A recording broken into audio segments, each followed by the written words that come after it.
Inilahad ni dating DPWH Undersecretary Roberto Bernardo na siya mismo ang nag-deliver ng kickback mula sa flood control projects kina Senator Jinggoy Estrada at dating Senador Bong Revilla, bagay na itinanggi ng dalawa. Ilang dati at kasalukuyang senador pa ang kanyang idinawi. May report si Darlene Kai. I look up to Sec Bunoan and consider him as a mentor. I treasure his guidance and friendship over the years. Mangiyak-yak pa si dating DPWH Undersecretary Roberto Bernardo sa pagharap sa Senate Blue Ribbon Committee. Isa sa mga idinawit niya ang kanyang dating boss na si dating DPWH Secretary Manny Bonoan. The value of the projects that I handled for Sec Bunoan was at least 5 billion per annum for the years 2023, 2024, and 2025 with an average of 15% commitment. Ang 15% kickback na nakukuha rito, pinaghahatian umano ni Bonoan at dating DPWH Undersecretary Maria Catalina Cabral. Sec Bunoan 75% usually would give me 25% of the commitment, with the rest of the commitment shared between him and Yusek Cathy Cabral. Ayon kay Bernardo, makapangyarihan si Cabral. Kaya raw nitong magtanggal, magdagdag at magbago ng mga insertion sa DPWH budget sa National Expenditure Program o NEP.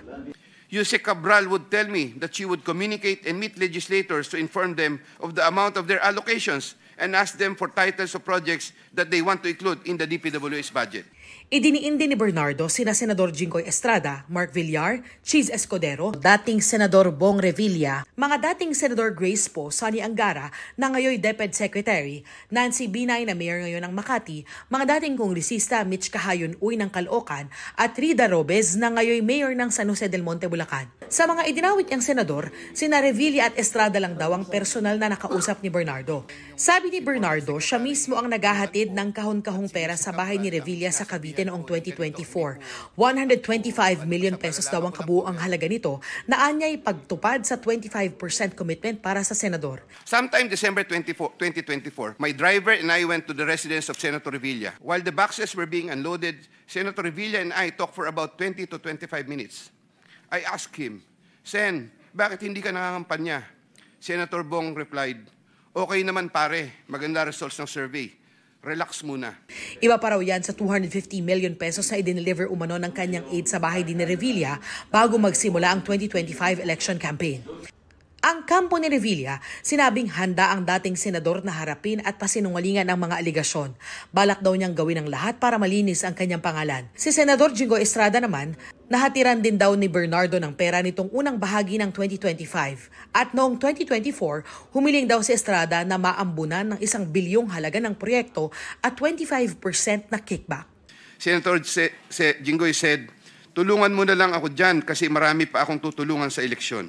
I replied, okay na ba ang 25% Sen? Sen Jinggoy responded, okay na ang 25%. Tinawag naman ni Senator Jinggoy Estrada na classic diversionary tactics ang mga aligasyon na anyay walang basihan at hindi suportado ng ebidensya.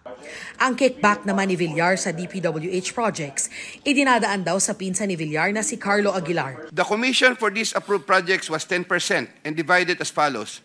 50% to Carlo Aguilar, presumably for Sec Mark Villar. 25% Yusek Cabral, 25% for myself. Tinawag ito ni Villar na malaking kasinungalingan. Naninindigan daw siya sa kanyang walang bahid na record sa politika. Si dating Senadora po, 20% umano ang kickback. A contractor collected the commitment for Sen Grace Poe at Diamond Hotel from one of my aides. 500 million pesos daw ang inilaan ni Bonoan na proyekto para kay Poe. Sabi ni Poe, nakakaalarma ang pagkakadawit sa kanyang pangalan. Sabay giit na hindi siya kailanman nasangkot sa korupsyon. Si dating Senadora Binay, aabot sa 15% ang umano'y kickback na kinukubra raw ng aid nitong si Carlene Yap Villa. 500 million pesos din umano ang inilaan ni Bonoan para kay Binay sa 2025 DPWH budget. Carlene told me, kinuha na ni Sir, salamat raw. Hindi ka raw kakalimutan sa Makati. The Sir refers to the husband of Senator Binay. Giit ni Binay, wala siyang kinalaman sa anumang flood control project. Wala rin daw siyang empleyado sa Senado na kayang gawin ng ibinabato sa kanya. 12% naman ang kickback umano ni dating Senador at ngayon DepEd Secretary Angara. Yusek Trigive received deliveries representing 12% of the projects of Senator Sani Angara, while the latter was chairman of finance. Itinanggi ni Angara ang mga akusasyon at sinabing hindi siya sangkot sa korupsyon sa mahigit 2 dekada niya sa gobyerno. Si Senator Cheese Escudero may kickback din umano na 20%. Nakapaghatid din daw ngayong taon si Bunuan ng kabuang 280 million pesos sa gusaling pagmamayari ng sinasabing bagman Escudero na si Maynard Ngu. Ang kampo ni Escudero, sinabing hindi na bago ang mga aligasyon na dating nang itinanggi at napatunayan nilang hindi totoo. Nabanggit din sa pagdinig ang mga dating kongresistang sina Mitch Cahayon-Uy, Florida Robes at Zaldico, pero di niya ito masyadong idinetalye. Pag kayong mga senador, mahaba. Pero sa mga congressman, parang kulang. 1, 2 sentence lang. Ganun. Why is that? As of now po, I have not really identified the projects which were downloaded to those congressman, Mr. Chair. Hindi po ako makarecover pa ng kwan, but I remember that there were projects that were really downloaded in their districts. Sinusubukan pa namin kunan ng pahayag ang ipapang idinawit ni Bernardo. Darlene Kai, nagbabalita para sa GMA Integrated News.